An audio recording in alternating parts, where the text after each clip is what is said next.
Hey, welcome into the Big Ten Huddle. I'm your host, JR. I'm sad about Ohio State, and I'm sure Ryan is very happy about Illinois, and Russ is very happy about Purdue.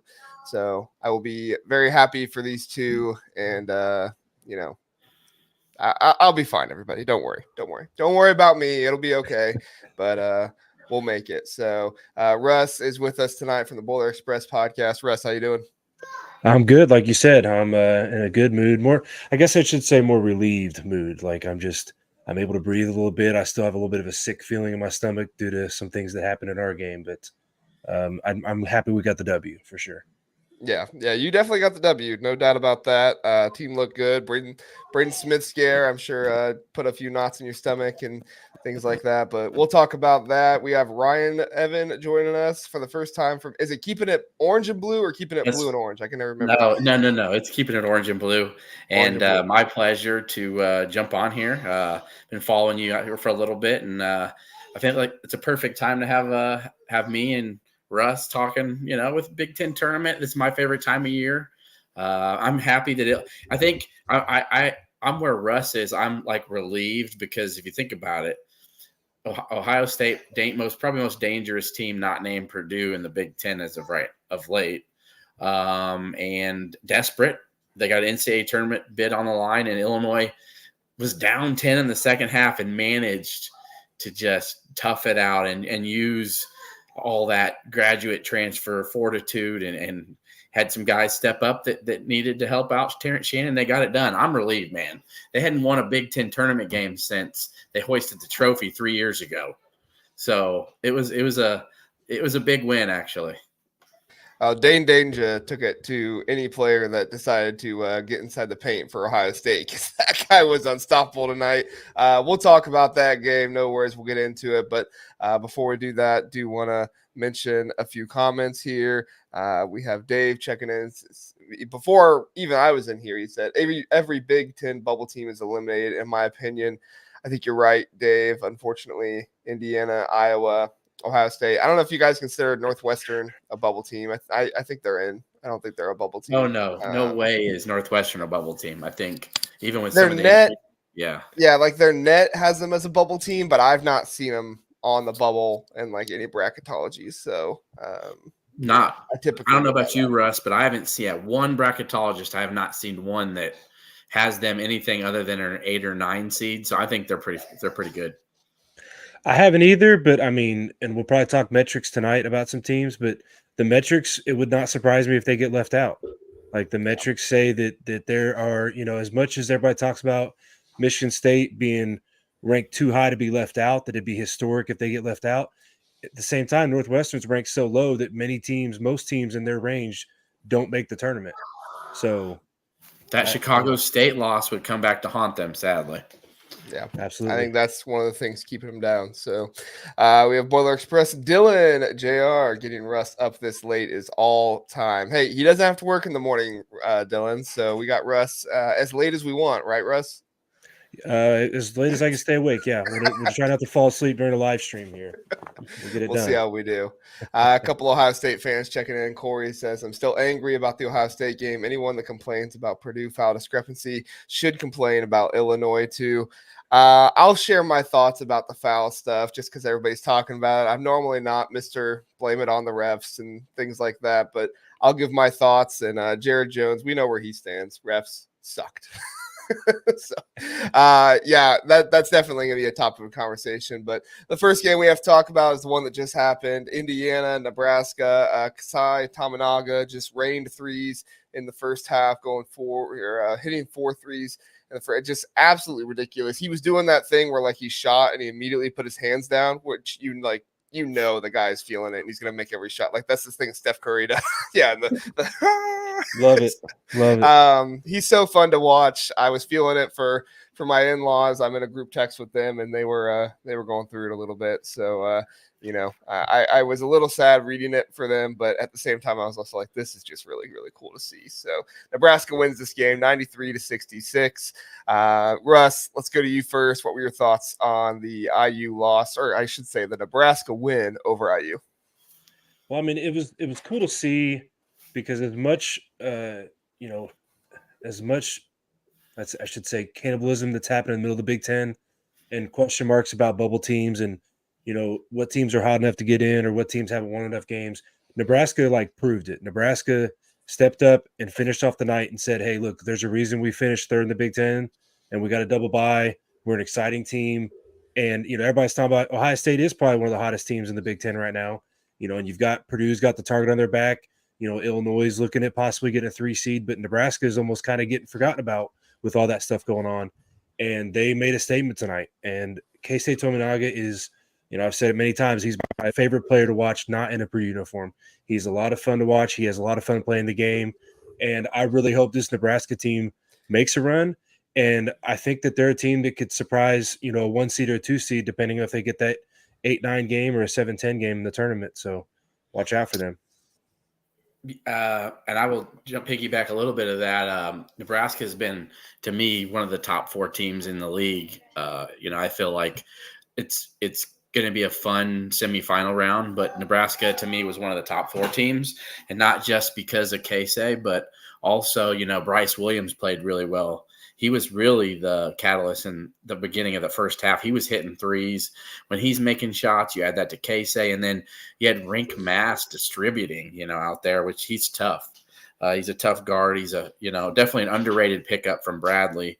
And then they've just got a bunch of guys, like glue guys, that just do all the little things. And you got guys like Wilter who can hit open shots. And this is definitely, obviously Hoiberg's best team, but it's more of a resembling of a closer to the Iowa State teams he had. Just tough guys that could hit shots, that were selfless, that weren't about themselves.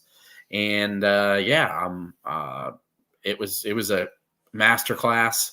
And apparently Indiana is just not a good matchup for Nebraska, Russ and JR.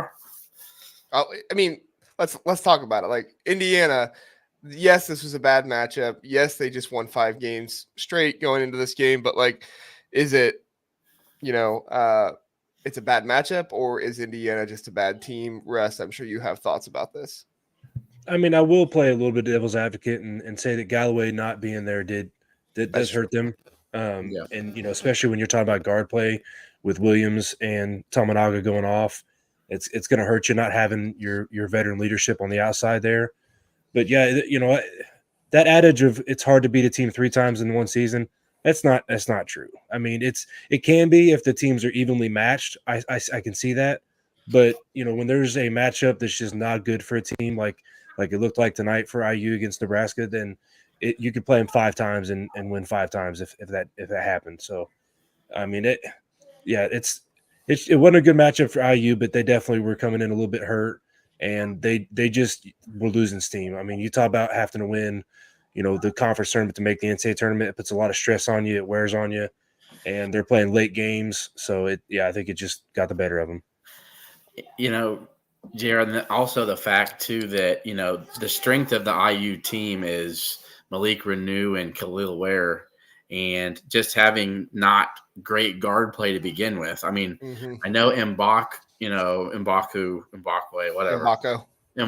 was the co-freshman of the year. He was just a hot and cold type of guy. Like, there was games he just you didn't even know he was in the game. And today he obviously didn't do a lot, but Khalil Ware didn't score his first point until 30 minutes have passed, and Nebraska is just able to just sink in, put 2 or 3 guys in the paint and say, we're going to make you beat us from deep. And having Cups out there, and Gunn, some just really young players that don't have super amount of confidence, I would say, shooting from deep. And Xavier Johnson has never been a really good shooter from deep either. So that's just not, to me, just a good recipe. I just specifically think this just isn't a good matchup for Indiana. I do agree with Russ that just because, you can beating a hard team 3 times, isn't necessarily true all the time. I just think it was just IU's lack of 3-point shooting ability. Yeah, I mean, that's been their Achilles heel all season long, and I don't know if it's just they're all really bad at shooting threes or Mike Woodson just refuses to draw it up that way, but, I mean, Khalil Ware would be a beast if he had 3-point shooting around him. I mean, there would be no way to stop that guy. And, I mean, he's going to be a first-round draft pick, I mean, right. I think his talents is just – it's the sky's the limit for him. I mean, he's going to be done too. They probably won't take an NIT bid, and it's kind of sad to see Mike Woodson get teed up right to end the season, the walk of shame, getting beat by 30. I'm sure Russ enjoyed it, but hey, I hope he gets extended. I don't want to see Mike Woodson go anywhere at this point. yeah, I was kind of sad to see Juwan Howard get let go, but Yeah, I thought about putting that in the episode, but I was like, well. Okay, well, I mentioned it for the Illinois fans. There you go. Yeah. You're welcome for Terrence Shannon Jr. You're welcome for John Sanderson. You're welcome. Michigan is just feeding the Illinois program, making them better. Dave's here. He says Indiana looks really tired. I don't know if it was tired or if it was just dejected. Like Nebraska just packed the paint. Like they did not allow them to do anything, and they forced them to shoot from the outside, which like CJ Gunn kind of took advantage of toward the end of the game when it was over. But other than, I mean, who shot all that well for IU during the beginning of the game, because they just kept feeding Malik Reneau, and Malik Reneau kept having guys all over him. And Mbako was trying to shoot from 3, but he didn't have a great day, 1 for 5. So I mean, at the end of the day, like when they have taken away everything that you can do well, and your only option is to do what you're not good at, and meanwhile the other team is as hot as can be and scoring like 50 points in the first half, like, yes, Dave, I do think that they were tired, but I don't know if it was tired, like exhausted. I think it was like tired of seeing the ball go in the hoop from the team so many times. The look on their faces when Casey would turn around when the ball was still halfway in the air, when he knew it was going through the net. Yeah. I'm sure you get tired of that too. And what was a couple of those, Xavier Johnson had his hand like this. Yeah.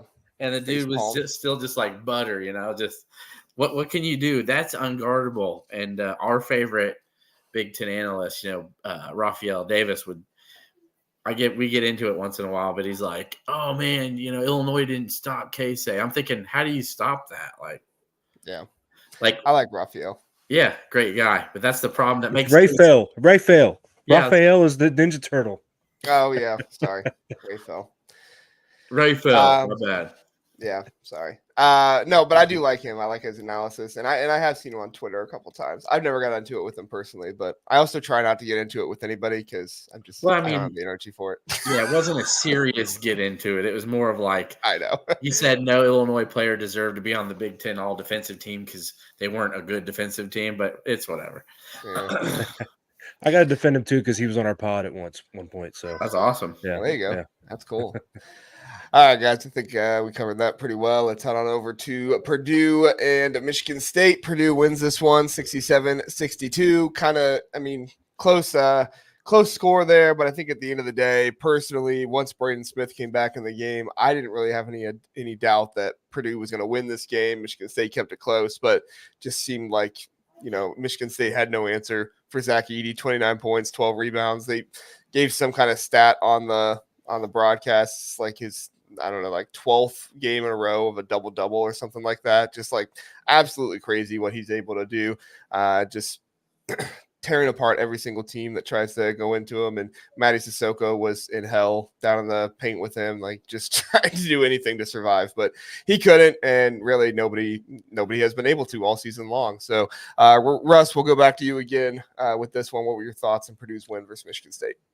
Yeah, not just Sissoko, but Booker, whoever they put down there with him is in hell, because they, Michigan State's been known to kind of rotate bodies at Edey, and they try not to double, but it leads to Edey pretty much getting his 30. Now he's 1 point short today, but he's averaged over the last like 4 or 5 matchups against Michigan State, he's averaging 32 or 33 points a game against them because they try to just rotate single bodies at him, and they don't do the best job at doubling them. And then Purdue has done a much better job this season of feeding the post from the top of the key, making it a lot harder for the post double to show up and help. So it's, it's definitely, it was a case of Edey getting his. And, like I said before, when we first started tonight, it was just relief for Purdue fans that Braden got back out there. But at the same time, I was fine seeing him jog back to the bench. And if he just sat there the rest of the night and we lost, I would have also been fine because, Wisconsin game, Edey and Braden Smith both had injury scares then, and now they have both had injury scares tonight. And now we're playing that same Wisconsin team again tomorrow. Like at this point, Purdue fans are just like, you know what? I don't know that we care as much about the Big Ten tournament title. We just want to get to the March Madness healthy. Like it's one thing if, what happens in March happens if we're healthy, but if it's we go in without Edie or going without Braden or both, or something happens, then it's like, well, we would at least like to know what would happen if we were healthy with this team, because they do look like a different team this year than last year. Yeah, and actually too, I think Edie actually hurt it, or did he aggravate again the Illinois game? I don't know if you noticed that, Russ. Edie looked like he had hurt his leg at one point in the second half. He got his ankle caught underneath him. I think he got tied up with Sissoko and kind of got his ankle caught up underneath him. So yeah, but I mean, like in Champaign when they clinched the outright, he hurt his ankle. Yeah, Illinois, he took a couple hard falls against Illinois too. Like there's a couple times that, like, I'm surprised that the floor in Illinois held up. Yeah, hitting the ground. The State Farm Center was shaking, I can tell you.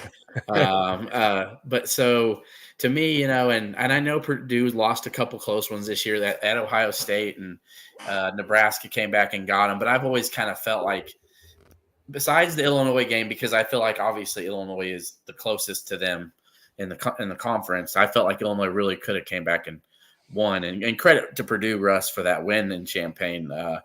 Braden Smith hit a couple big ones, but Illinois just couldn't get those those big second chance rebounds. They're in the game. But for the most part, I feel like any close game, really, Purdue's going to win. I just feel like it. I feel like if you're saying, okay, tie game or down one, Purdue's got the ball, like, do I think they're going to score? Yeah.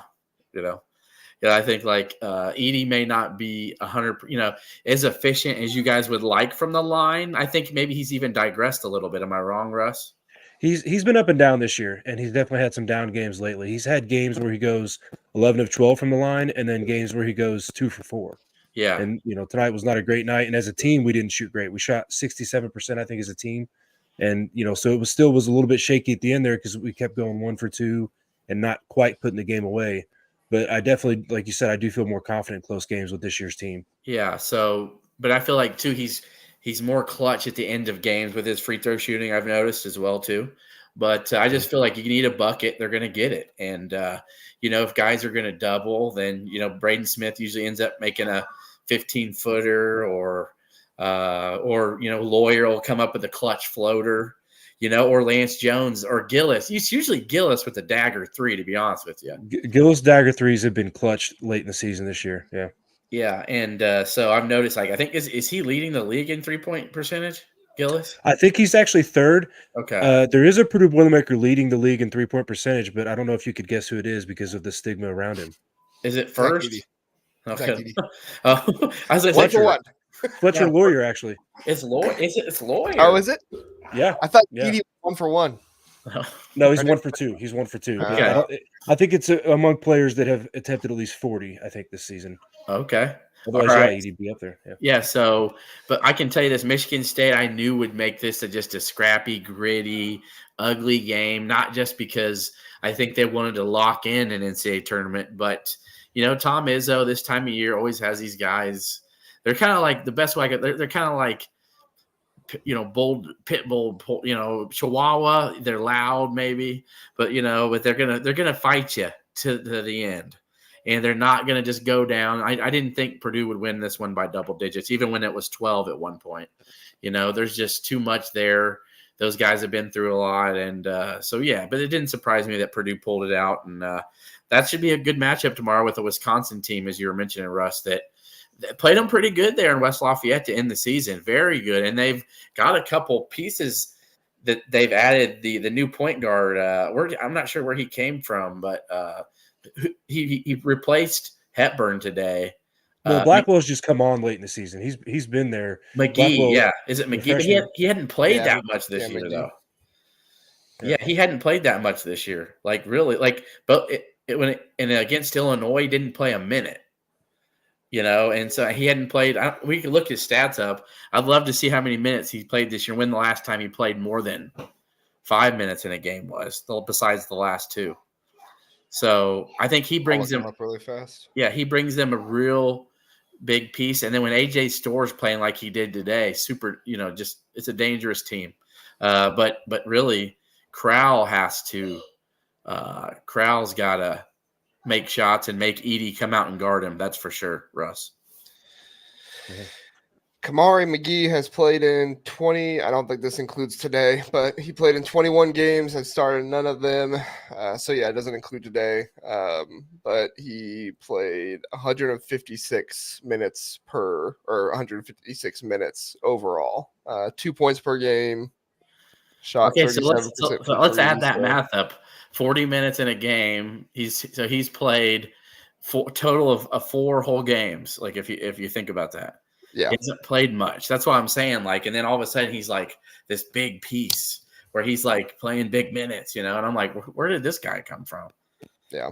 I mean, it just speaks to team culture, right? To be able to step up and make a big play. And I mean, at the end of the day, like this is what you see from a Purdue team. I was going to point it out because after the game, I was looking at the box score. Like Michigan State had the recipe to beat Purdue in this game. Braden Smith had 2 fouls early. They shot both around 40%.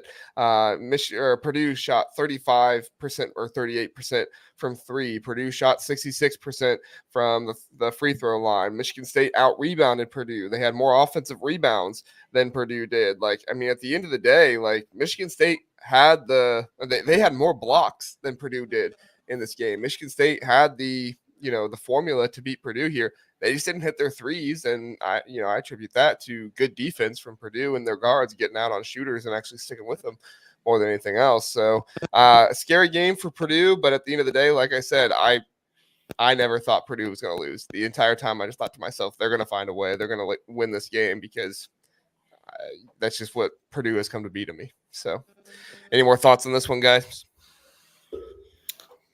Unless Russ has anything else to add about his Boilers, I don't think I got anything.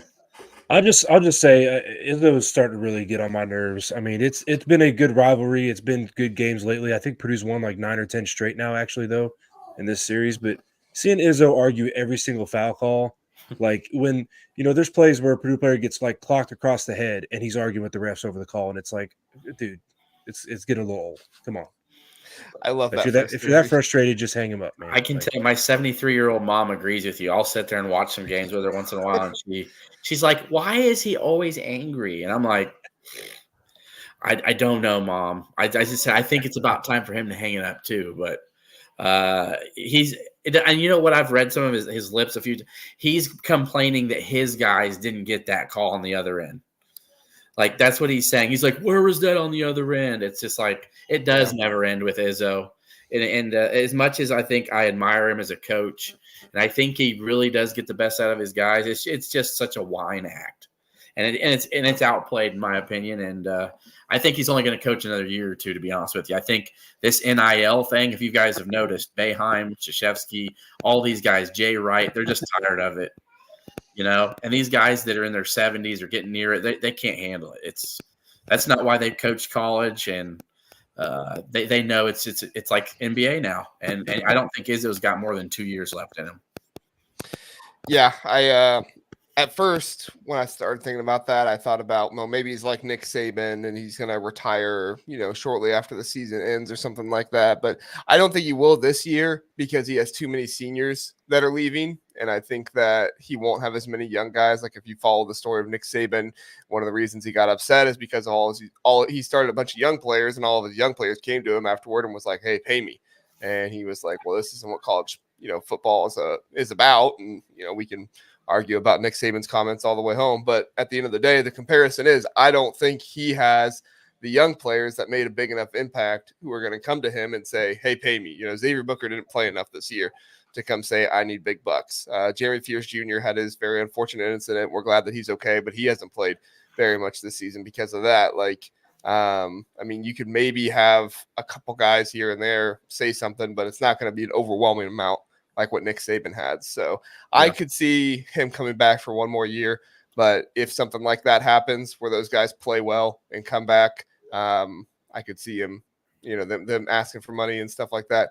I could see him moving on there. But We'll see. All right. Game of the Illinois. day. Yes, Ryan's favorite game. So what we'll do, we'll recap a little bit with these guys first, and then I'll share my thoughts on the foul stuff because I know there's a bunch of people in the chat that were asking about it. But Ryan, we'll go to you first. I mean, Terrence Shannon Jr. was spectacular, got to the rim. I mean, he shot, 11 free throws in this game, just was, hit his normal self. Making plays out there. Coleman Hawkins was a little tentative at the beginning of the game, wasn't really himself, but there at the end, he was doing some good stuff. Had a huge offensive rebound at the end of the game there that really helped seal the game for him. So, and Dane Danger, you can't gloss over that guy. That guy was fantastic tonight, and nobody can argue that. So, Ryan, what were your thoughts on the game?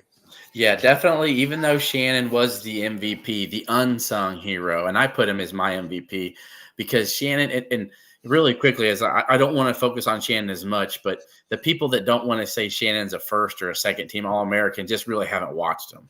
You know what I mean? Like you look at his numbers, and no, they're not Edie's numbers, but they're so much closer than anyone else. I'm just saying. Like he just went for an easy 28 tonight. Yeah, he had an off night. What do you have? 24 against Iowa on senior night there in the Carver Hawkeye. It's just like people just glaze it over because of the legal issues he's had. If he is not a unanimous second team All-American, at least it's a travesty. There's nobody what was it? Robbie Hummel and these guys are like, he's like a college LeBron James. I mean, he that was really quite the quote. yeah. Robbie Hummel, a college LeBron James. He's just a freight train. And I will say, because I'm assuming you're going to talk about, the foul discrepancies and the shoot, how many free throws Illinois shot. But I will say with Shannon's, the way he is able to maneuver and use his speed and size to get around. If guys are not completely set, it's not a charge. I'm just going to be honest. The rules have made it that way now. While last year he was getting those were charges. Like when he ran over Bruce Thornton twice today, it would have been a charge last year. Mm-hmm. With those rules how they are now, if both of your plant feet are not still, it's you can't call that a charge. So that's what he's taking advantage of, especially in transition. But now on to the game MVP, Dane Danger, 18 points, 8 rebounds.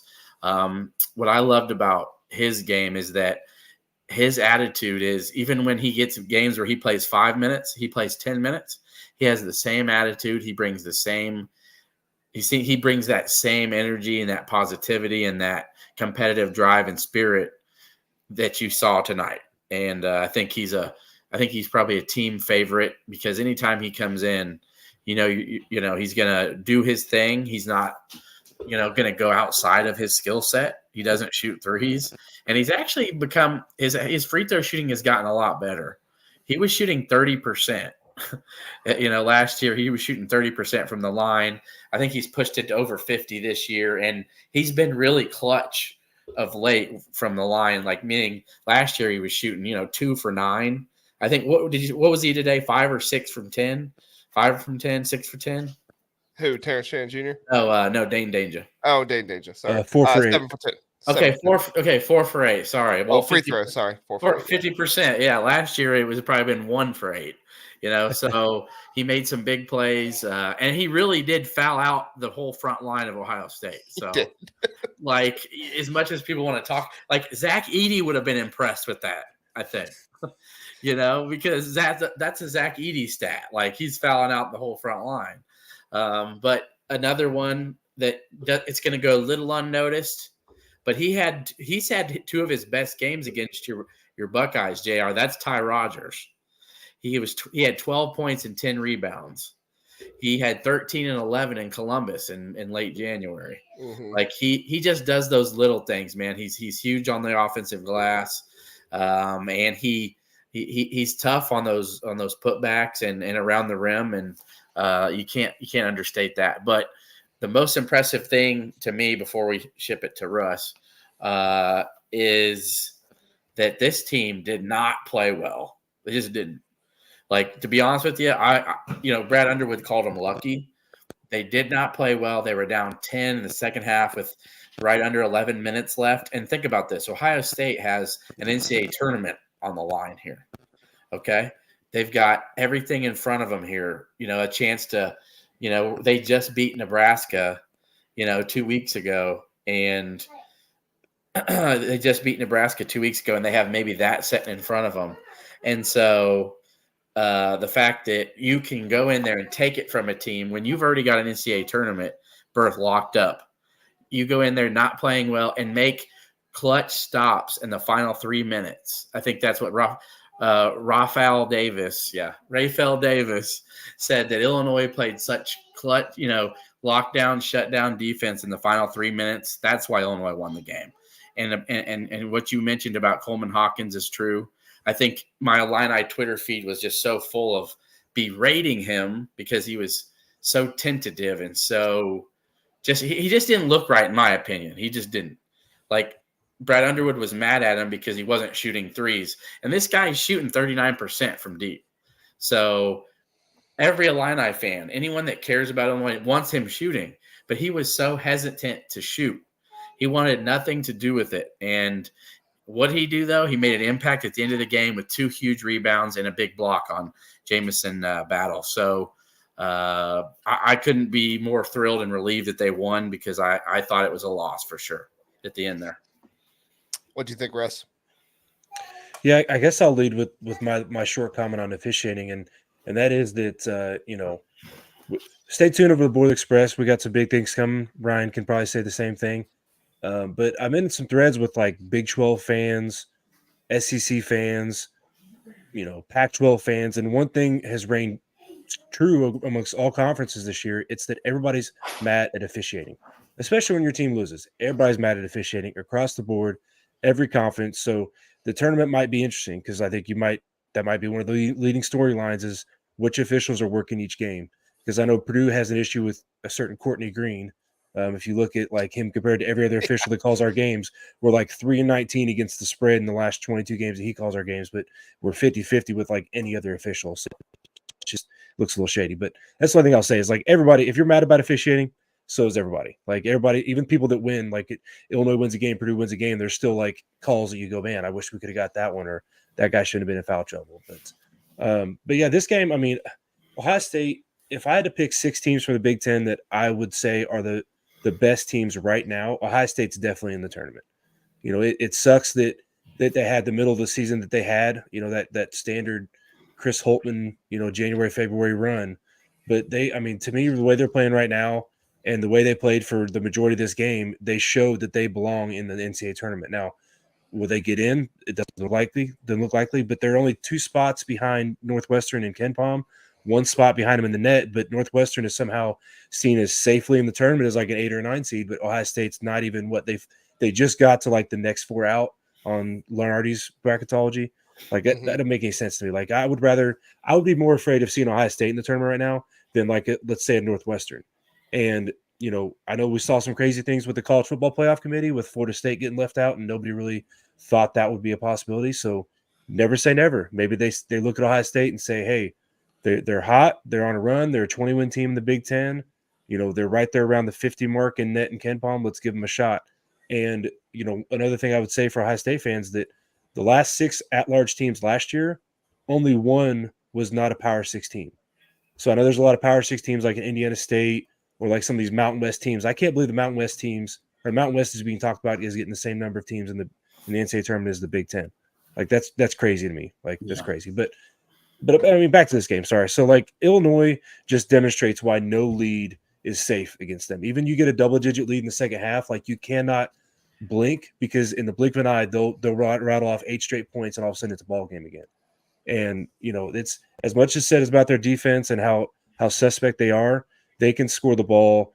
They're I think 3rd on the season efficiently offensive, and then I think first it's Purdue's second, and then it's either Alabama or Kentucky's 3rd, and then Illinois' 4th. Yeah.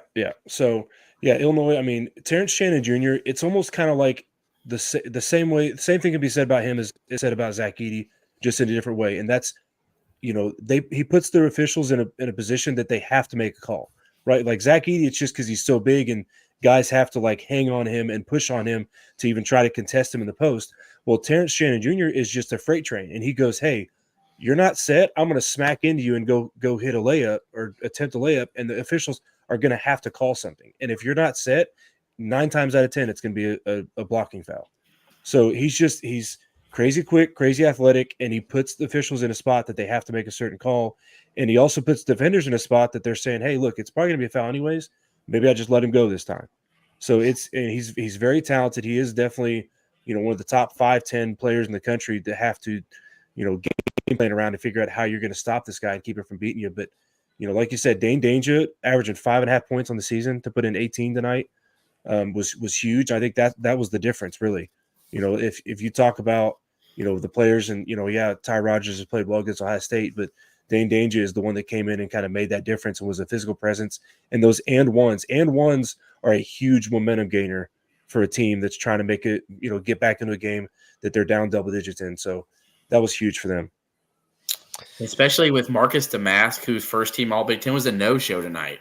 I just figured we could elaborate a little bit more before we switched gears to the Wisconsin Northwestern, is that Marcus Damask not showing up tonight was huge because they needed someone else to fill those shoes. And Dane Danger thankfully did. Justin Harmon, who'd been a really nice piece off the bench all year for Illinois, has really struggled the last 3 games. He's kind of went no-show. Tonight he shot a 17-footer that was all backboard. It was just not a good night for him. And then Quincy Guerrier, who had been really good the last 2 games, who'd been a good piece, who was awesome in January. He's been a great addition to the team. I think he's had 9 or 10 double-doubles this year, averaging 10.5 and 7 rebounds. That's a really good piece. Tonight really didn't do anything. So someone else had to step up and make a major impact on the offensive side. So Dane's importance was huge. And for Marcus Damask, it's one of those things. I think more of an anomaly. He has a couple of those a year, but then he'll rebound with 33. Like at Madison or against Florida Atlantic and Madison Square Garden, he had 35.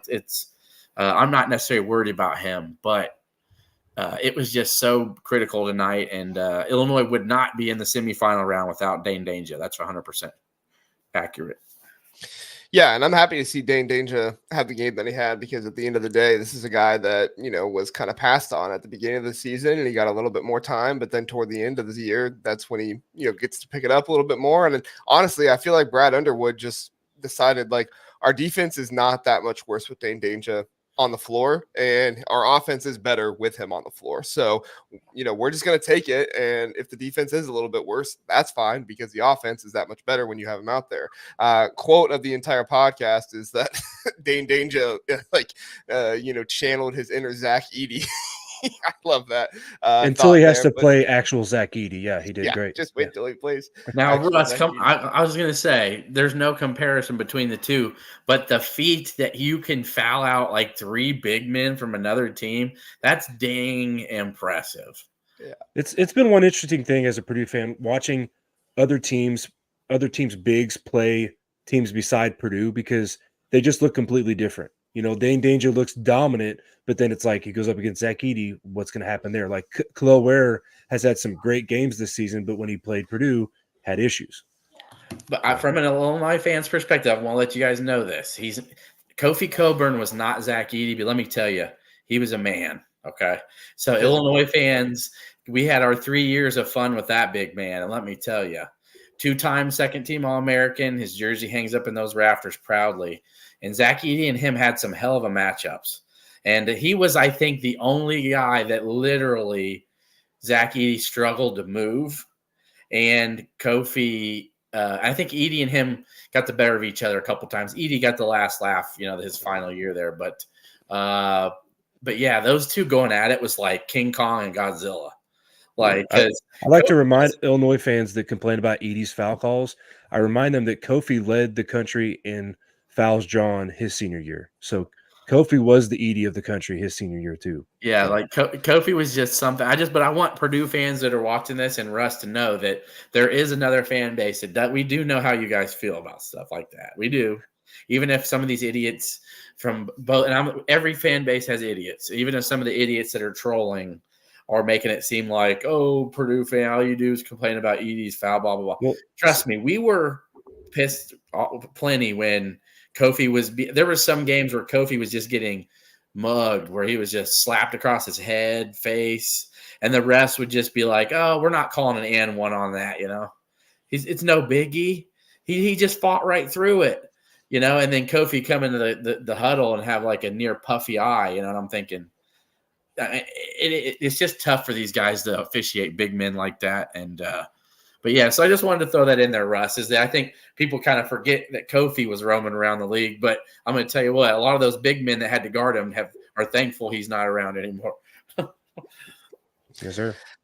All right, before we move on from this game, I will give my comments on the officiating and things like that, because I know it was a hot topic there at the beginning of the show. So I am one of those people, I try to never blame officiating. I just don't like to do it. I think it's, it's like the natural response.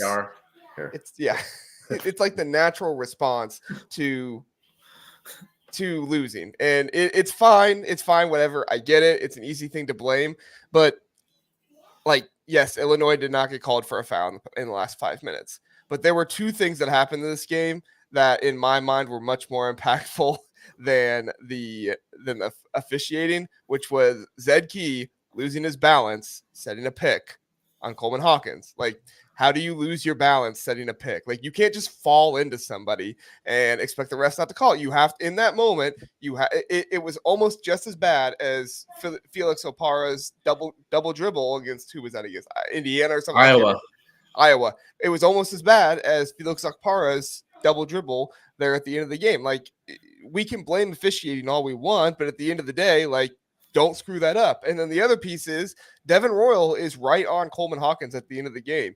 Terrence Shannon Jr. misses that three-pointer, and Coleman Hawkins crashes the boards from the three-point line. Ohio State has struggled all year long boxing out from the three-point line, and Coleman Hawkins is one of those guys that he's going to get long rebounds when he's out on the perimeter like that. It's an aspect of Illinois that you have to plan for, because they're a very long team with a lot of length, and it's hard to defend all those guys. But late in that game, you had a freshman, Devin Royal, on Coleman Hawkins. Devin Royal has been spectacular this season, but he's still a freshman, and that was a difficult situation for him to be in. Now, of course, you might have had Okpara in there if he didn't foul out, so I get that. But at the end of the day, you had Mahaffey maybe too, or Mahaffey, yeah, or because he fouled out, at that time too. So I get that could have impacted it, but still, you have to box out your man from the 3-point line, and Devin Royal didn't do that, and Coleman Hawkins got the rebound, and that was kind of the piece that sealed it. So at the end of the day, yes, the rebound, or not the rebound, the officiating is frustrating. I was frustrated with the Dane Danger push on Roddy Gale. I get that, but at the end of the day, Ohio State had their chances in this game. The officiating did not completely take them out, and unfortunately, Ohio State forgot to box one guy out, and Zed Key lost his footing trying to set a pick. And at the end of the day, this is also, I know not a lot of people recognize this stuff because we just got done talking about Tom Izzo and how much he whines, but Brad Underwood put on a masterclass today of how you talk to refs and get calls. There is a reason why Tom Izzo goes crazy, because you do get calls. There is a reason why somebody like Brad Underwood goes crazy. Now, I didn't go to Tom Izzo level crazy, but there is a reason why Tom Izzo and Brad Underwood and Matt Painter, all these guys go crazy. Jake Diebler has been very good at subbing in lineups and coaching these guys, giving them confidence, those kind of things. But that is still something as a head coach that he has to learn a little bit more, is how do you balance all these things and still at the same time advocate for your guys in such a way that you don't get teed up like Mike Woodson. Somebody needs to let him know how to do that, but you don't get teed up, but you're also, influencing the refs in such a way that you're getting calls for yourself. So I love Jake Diebler, but if he is the head coach of Ohio State, I don't think he will be, but if he is, this is the kind of stuff, these are the kind of growing pains that Ohio State fans are going to go through with Jake Diebler, because you have too many good, experienced head coaches in this league. Juwan Howard, not good. That's the reason he got fired. But you have too many good coaches like Matt Painter, like Brad Underwood, like Tom Izzo. List goes on and on and on. And even Ben Johnson, I've seen been doing better with it this year. I was just talking to a Minnesota fan in my DMs earlier today, and that's one of the things about Ben Johnson. He's gotten better at talking to the refs and getting them to influence more for him. And at the end of the day, yes, it's frustrating. I would love to see the fouls a little bit more at the end of the game.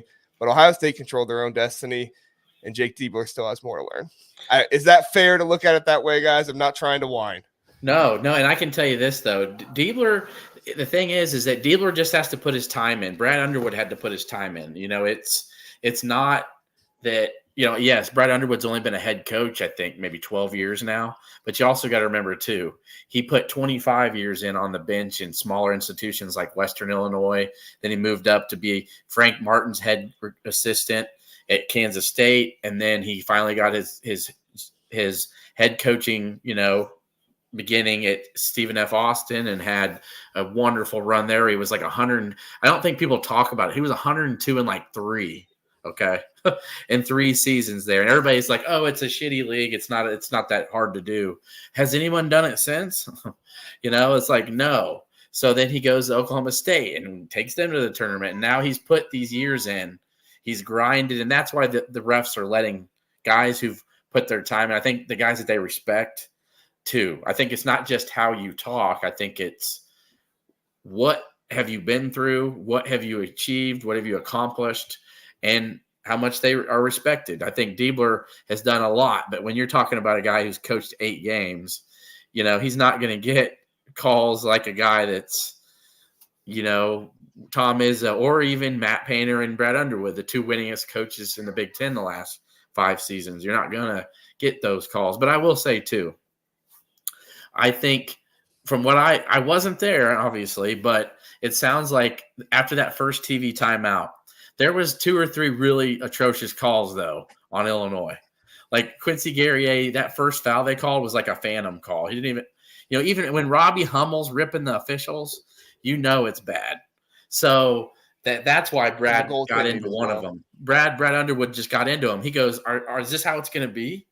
Like, we're just going to call this ticky-tack bull crap, and we're 4 minutes in, and I guess he spent 2 whole minutes on that ref, just telling him, like, this isn't how it's going to be. I'm not going to tolerate it. He let his assistant coaches coach the guys in the huddle, and he was on that official. And then he didn't say anything else to him the rest of the game, I think, till the end. When Jamison battled, I think, what was it? He grabbed the ball from Hawkins, and they called a jump ball or something. Something like that. It was Zed Key, yeah. Yeah, Zed Key grabbed the ball, and he went off on that guy again. Well, then the next 2 plays down, Illinois got calls. Because, you put that time in, you get respect. And I think, too, sometimes officials realize they just made a shitty call. Did you happen to hear Robbie Hummel during the Purdue-Wisconsin game? I did the same thing. I was at work, but what did he say? No, I didn't hear it. He did the same thing. He went in on the refs at the Purdue-Wisconsin game. There were some calls that they weren't necessarily game-changing, but there was calls like there was a questionable possible goaltending call that they didn't call goaltending at first. They discussed it for like 30 seconds, realized that they can't review it unless it's called goaltending. So then like 30 seconds later, they call goaltending.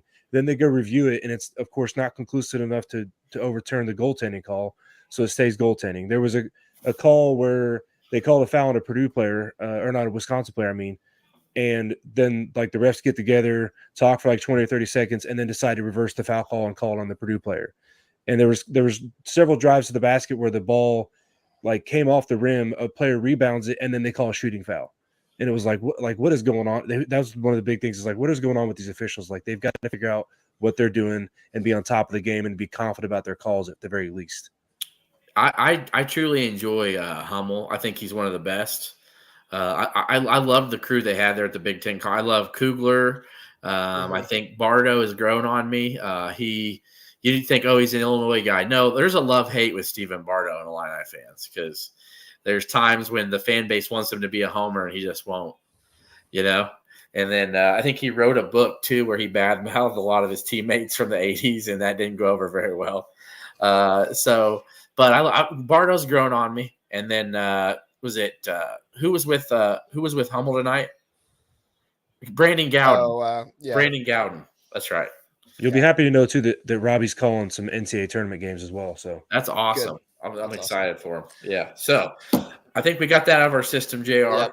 We're going to hit a commercial really fast, and we'll be right back. So this commercial will take about 2 minutes. We'll be right back, guys. Looking to rep your alma mater or your favorite team in style? Look no further than Home Field. Home Field, based in Indianapolis, is your go-to destination for premium collegiate apparel. With a passion for comfort and a flair for vintage design, Home Field brings you officially licensed gear that is cozy as it is stylish. With over 150 colleges to choose from, Home Field digs deep into the archives, uncovering forgotten logos, iconic mascots, and legendary moments to create apparel that is truly one of a kind. I'm not just saying this. I've experienced it myself. The moment I slipped into my favorite Home Field tee representing my Buckeyes, I knew I found something special. The comfort, unmatched. The design, a perfect blend of nostalgia and style. So whether you're gearing up for game day or just want to show some love for your college roots, head on over to homefieldapparel.com. Use my code TBTH for 15% off for new customers, or use my link in the description. Don't wait. Join Home Field today and let your college pride shine. Home Field, where comfort meets nostalgia and every design tells a story. If you're a serious college basketball fan, you need CBB Analytics. CBB Analytics isn't just another stats site. It's the ultimate destination for in-depth basketball analysis. Used by fans and coaches alike, CBB Analytics delivers stats that you won't find anywhere else. It has comprehensive stats for men's and women's basketball across Division 1 through 3, dating all the way back to 2018. From shooting percentages to game recaps, CBB Analytics has it all. Let me tell you, I've experienced the power of CB Analytics firsthand. The moment I dove into their stats, I was blown away by the depth and the detail. My favorite stats, the assists and rebound percentages, because it shows just how efficient players truly are. So whether you're preparing for an upcoming matchup or reliving the excitement of one of your favorite games, head on over to cbbanalytics.com. With their user-friendly interface and extensive selection, you'll have all the stats you need right at your fingertips. Don't miss out. Try CBB Analytics for free or pay for a pro tier for your basketball knowledge to grow to the next level. CBB Analytics, where every stat tells a story and every game is a masterpiece. All right, guys, let's move on. Man, are you out of breath, JR? Goodness. All right. Take a second. I had to do a break in between the two. So Wisconsin takes down Northwestern. Wisconsin as a whole did not bring the 3-point shooting with them from against Maryland, but AJ Storr did. He brought his 3-point shooting with him, 7 for 11 from 3. They were talking about he might break the record for the most points in a Big Ten tournament game, which is, I think, 35 is what they said. He kind of cooled off around that point when they were getting there, but still just a crazy good game for AJ Storr altogether. Wisconsin looked like the better team. Tough game for Northwestern. They're a very good team, but Boo Boo is doing everything he could. Kind of looked like a one-man wrecking crew out there. Russ, what were your thoughts on the Wisconsin-Northwestern game? Yeah, I'm disappointed in myself for waiting this long to take a little victory lap, but wasn't there some kind of tournament challenge posted by the Big Ten Huddle? And there's one perfect bracket left, right? Oh, is yours still perfect? I believe, yeah, I think so. Wow. I think that's the only one. Yeah, I might owe you a T-shirt. Hey, part of those picks was this Wisconsin team. I saw something. I know they ended the regular season, in the really last 2 months on kind of a down streak, but they have good pieces. They have a lot of talent. You saw that with AJ Storr tonight. Crowell, Wall, they are a very talented roster still, and there's a reason they got to number 6 in the country. And right now Northwestern is just kind of a one-man show. Boo Boo, he did everything he could, dropped in 29, and Storr still dropped in 30 and had more help than what Boo Boo got. And Ty Berry, I mean, this is like almost a Florida State situation. Does Northwestern get left out because the committee sees, hey, they're on a down spiral without one of their key players, and maybe they don't deserve to get in? But Wisconsin is just they are shooting still very well. I hope that the trajectory continues on a downward turn, because I think they were 64% the first night, and they were like 45 tonight. So if they can shoot like mid-20s tomorrow, that'd be awesome. But yeah, they just continue to look really efficient offensively, and as good as Northwestern and Boo Boo played, Wisconsin was just a better team tonight. Yep, and I got to be honest. Collins though he did a great job. 21 and 11 when you've had, I think Abramson went out too. He didn't play today, I don't think, did he? Yeah. Their big man was out. He got hurt in one of their final games, and then Langborn missed 2 or 3 games. They went on the road and beat Maryland, and they started 2 walk-ons. It's I think Barnheiser has to be good for them to be good with Boo Buie, and Barnheiser really wasn't.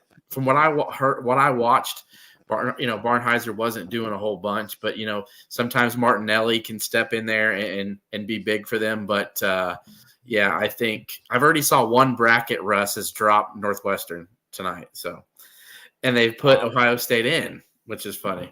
So they took Northwestern out and put Ohio State in, but I think Moore will drop them tomorrow. I will only worry a little bit for them if you're seeing, even though they're not the end all be all, but if you're seeing, Brad Evans and Lenardi dropping Northwestern, they know something. So, but until then, I think they're going to squeak in. Michigan State seems to be the team, though, that is nearing the 10-11 seed where they're last 4 in territory. But what Chris Collins did with such a depleted lineup is, commendable. I think, I had him right under Hoiberg for Coach of the Year, and Painter, I think, maybe in the same esteem. Yeah, so without Boo Buie, being on, it could be a very early exit for the Wildcats this year in the NCAA tournament. But Wisconsin looks like that team that we saw beating Marquette in December, who was a top 5, top 6 team. They look a whole lot better. I think after Illinois went in there and beat them in Madison, they've been playing a whole lot better. I know we talked about it a little bit earlier, but McGee is coming in and giving them a spark. AJ Storr looks a little bit more confident, and Tyler Wall has been playing really, really well. Tyler Wall had 17 and 7, I think, in Mackey against Purdue. He played really well. And then when you got guys like Max Klesmit hitting threes, and I think Max Klesmit to me is Wisconsin's X factor. So if Klesmit can give them that consistent shooting threat, because AJ Storr is not necessarily going to give you that consistency from deep. He's the guy who's attacked. He's like their Terrence Shannon, He's a super athlete who's going to attack the rim and get fouled. But Klesmit to me is like the X factor. So I think it's going to be a great matchup tomorrow with Purdue. I know we're about to get to it, but I think it's going to be a good one, and not necessarily meaning it's going to be hard to beat a team 3 times, but I think with the fact that Purdue maybe could not care as much about winning the Big Ten, and I think Wisconsin's going to try to make a statement. I don't know, guys. I'm not as high on Wisconsin as some other people. I think this was a depleted Northwestern team. I think that Boo Buie had to do everything in this game. They got 2 bench points, which sure, credit to Wisconsin's defense to help stop that. But I mean, the second best player on this team is Ryan Langborg, and he's still dealing with a little bit of injury right now. And like you said, Ryan, they don't have Matthew Nicholson. Ty Berry, obviously, he's not coming back. This team hit 8 3-pointers tonight, and 7 of them came from Boo Buie. I don't see Boo Buie having the help out there. Brooks Barnheiser goes 0 for 5 from 3.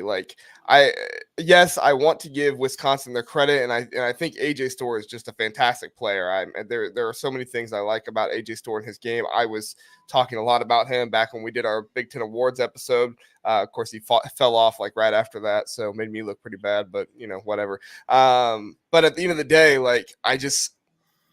Wisconsin's gonna have to do it against somebody that is not, offensively inclined, Maryland, and injury riddled Northwestern. And unfortunately for them, they have Purdue next, which that's the ultimate team to show something against. But and we'll talk about it a little bit later on here. Here in just a few minutes. But when Wisconsin plays Purdue, I don't see it being a close game.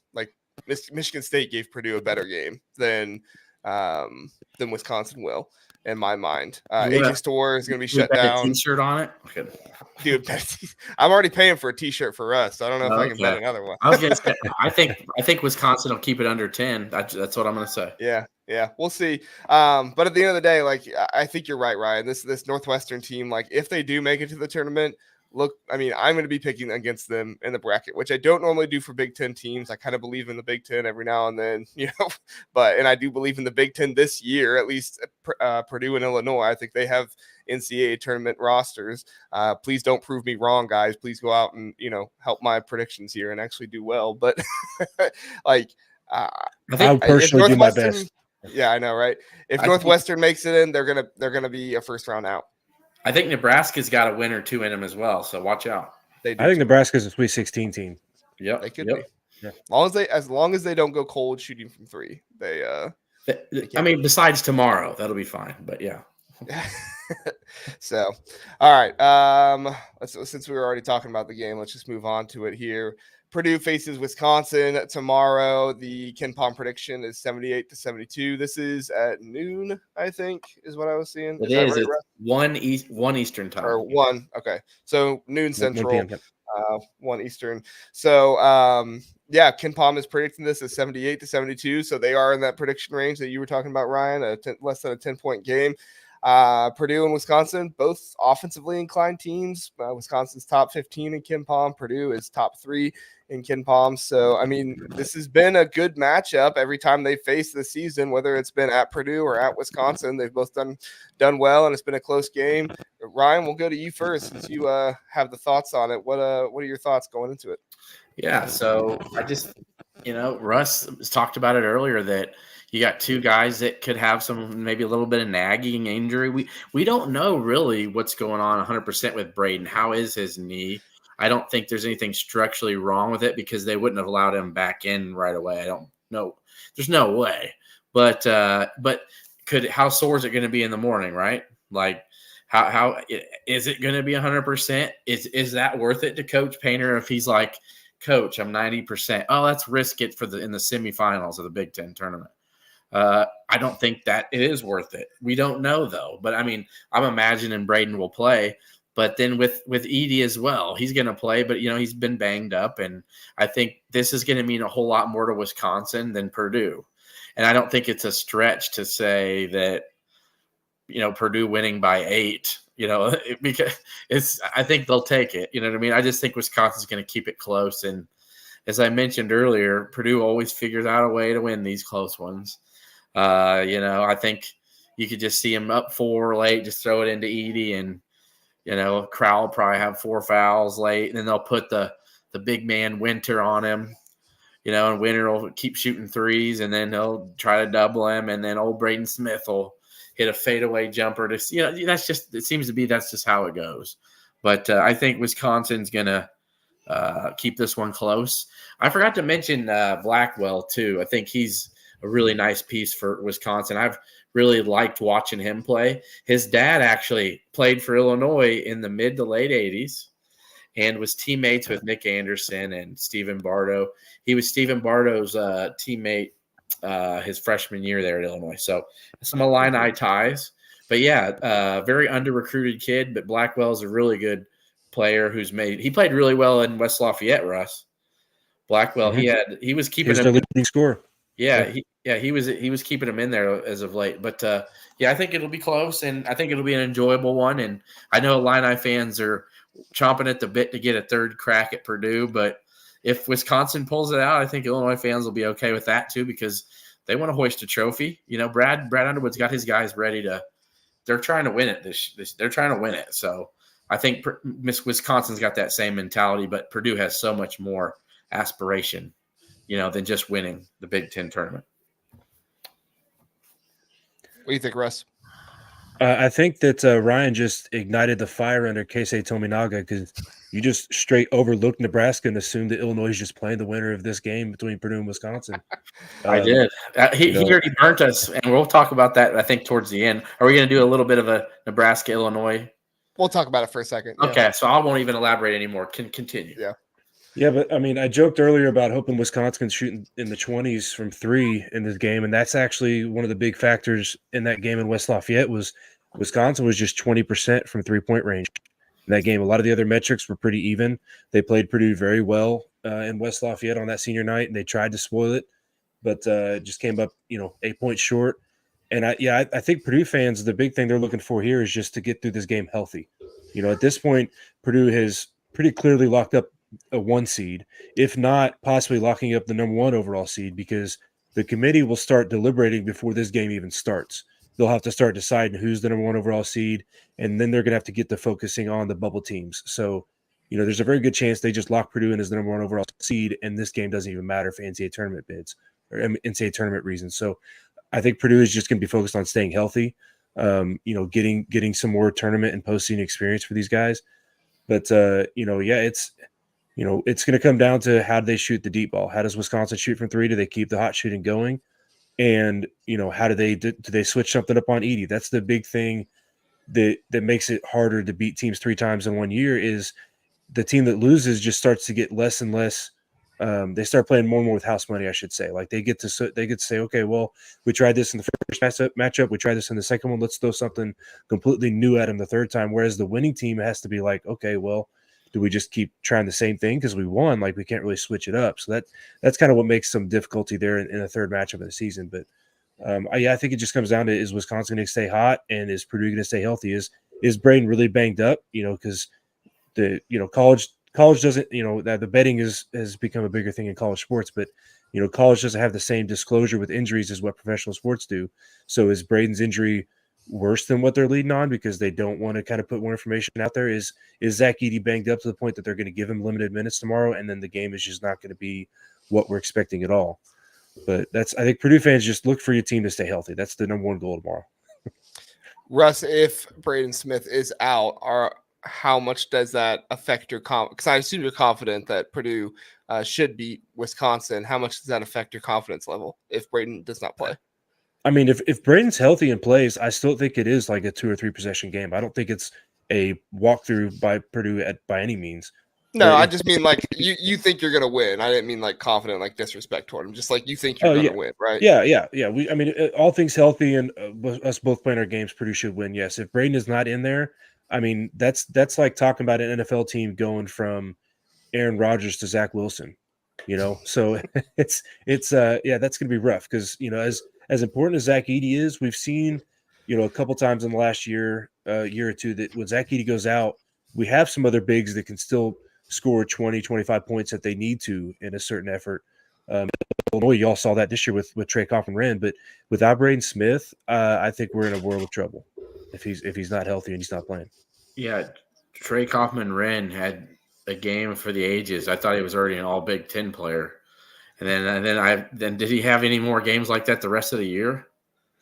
No, I mean it's hard when you got the guards and Fletcher, Lance Jones, and Braden out there, and then you got the 2-time national player of the year and Zach Edey. You're not going to get a lot of touches. Yeah. That one was painful. It's like you spend all this time on. All right, we're going to single Edey for the most part. We're going to make him beat it. And see, that's what's funny about Illinois is that Illinois has lost a couple times, not named Purdue, to teams who were able to get him. Like Maryland clipped them without Shannon because Reese was able to dominate the paint. But they're wanting teams to shoot the 2s. That's part of it. But when Wren went off on it, I was just like, man, this guy's like, who is this guy, And then now of late, I'm like, he's still a nice player, but he's not that. Like, I thought he was looking like all Big Ten, and I was like, okay. But so, yeah, it'll be interesting to see how that boils down. But I think it's going to be a close one. It'll be a fun one. And then leading up to the second semifinal of the day. Yeah, go ahead. Okay. All right. So quickly, Illinois was up 10 on Nebraska with 3 minutes and 30 seconds left in Champaign. They did a commercial break. BTN, did their little, we'll be back after the conclusion. Illinois is up 10. They look like they've got this one in hand. And then Northwestern goes on.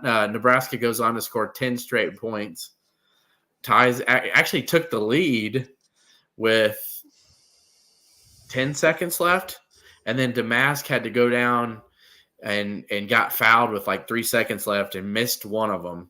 And it went into overtime, and Illinois was able to hold them off in overtime.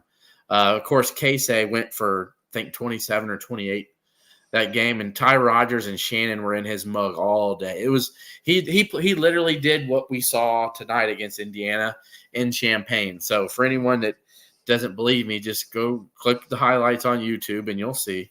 He went off, and there was nothing that they could do. I just am going to find that hard to believe that not only will he do that twice to Illinois, but he's going to do it 2 games in a row. Because if you've looked at K-State this year, he's averaging around 14 or 15 a game, but he'll go off like that, and then the next game he'll disappear.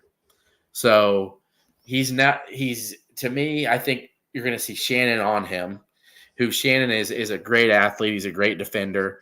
I think you're going to see him, and I don't think that's going to happen in Illinois again. I think it's more of rink masked. Is Mass going to be on from deep? Is Bryce Williams going to be making a shot? So I think the Illinois-Nebraska game is going to be just as fun and entertaining as the Illinois-Ohio State game was tonight. I think Illinois is also going to be playing for a 3 seed in the Big Dance. Right now, many of the major projectionists already have Illinois at 3.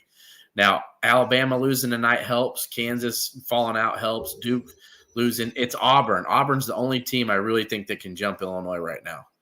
And Auburn, looking really good. They smoked South Carolina tonight. I think Illinois knows, they got a 3 seed pretty much. If they can win tomorrow, they got a 3 seed on it and the chance to play for the Big Ten championship. So I think it's going to be a great game, 2 great semifinals, but I like Illinois tomorrow. I just do. I think they're not going to come out and play as bad and flat as they did tonight. And I don't think Nebraska is going to come out and shoot 75% from deep. I think even if they shoot 40%, I think that's enough for Illinois to win the game. Yeah, I mean, and Kentucky lost, what was it, tonight too? So that affects that. I think they were on the 3 line with Illinois in some brackets. So Illinois is the only team that's on the 4 or 3 line besides Auburn that's still playing right now. Yeah. So just for prediction purposes, Nebraska and Illinois is favored to win on Ken Palm 81-77. So I could easily see this turning into a 90-point game, though. If Nebraska gets rolling and Illinois really turns into their fast break points that they like to get, then I could see this being a 90-point game on each side, and it really come down to the wire. Russ, what are your thoughts? Yeah, fans of old school Big Ten basketball, look away because it could be, not first to 60, but first to 90 wins this game. Yeah. We talked about my bracket, and I had to take some upsets somewhere. I couldn't go completely chalk, so I did pick Nebraska in this game. I just, and this may be the game that breaks that. I'm not necessarily saying that I expect them to win, but it's a tournament atmosphere. Anything can happen. If a team gets hot, that's kind of, there's nothing you can really do about it. And Illinois' defense has been a little bit suspect, but it's also been very good at times. So it just comes down to where they put Shannon Jr., who they put him on. They put him on Tominaga, do they put him on Williams, or and who gets hot? Does Juwan Gary have a big game? He didn't have a great game today. Does he pick up some slack tomorrow? So I think it'll be a good game, and I think it'll be one that has that whole arena kind of picking a side, and it could be a very raucous atmosphere in Minneapolis. It'll definitely feel like kind of a Sweet 16 game tomorrow. And, JR, I find one thing funny. Why couldn't Russ in his bracket pick Purdue to be upset? You know what I mean? Like, it had to be Illinois being upset. I mean, you could have picked Purdue. I mean, well, I've always had this philosophy with my brackets is that, like, even if Purdue's like a 10 seed in the NCAA tournament, I've got to at least do 2 brackets, and one of them is Purdue winning it all, because if Purdue does just somehow happen to win it all or win the tournament, and I'm a Purdue fan and I didn't pick to do that, what kind of fan am I? Like, you got to believe. True.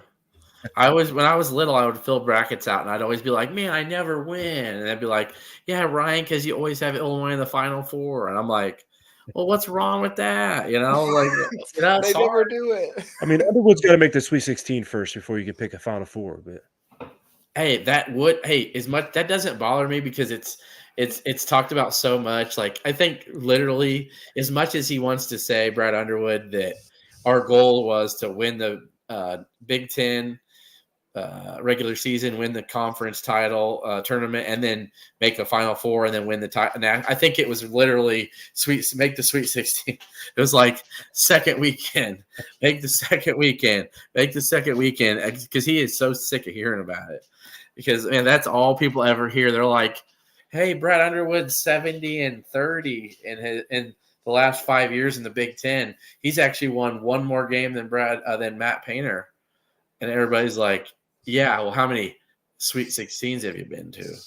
You know, and it's just like it's always That's one comeback people don't expect Purdue fans to have is that Painter's actually made 4 of the last 6 Sweet 16s. So as much as been made of upsets, like they've been upsets, but it's like they still were in the Sweet 16 when they lost to St. Peter's. Everybody forgets that. Like it was like, oh, they lost to St. Peter's. I'm like, yeah, they did, and they shouldn't have, but it was the Sweet 16.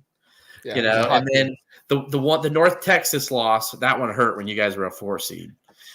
That's the one no one talks about. Like to me, that team with Jaden Ivey, I think they could have went to a Sweet 16 that year, you know? Yep. All right. I'm gonna have to end this one because it's almost 1 o'clock here, and I have to wake up and watch more Big Ten basketball tomorrow. So hey, this was have to be coherent. So this was a great show, JR. We had over 400 people live. Did you see that?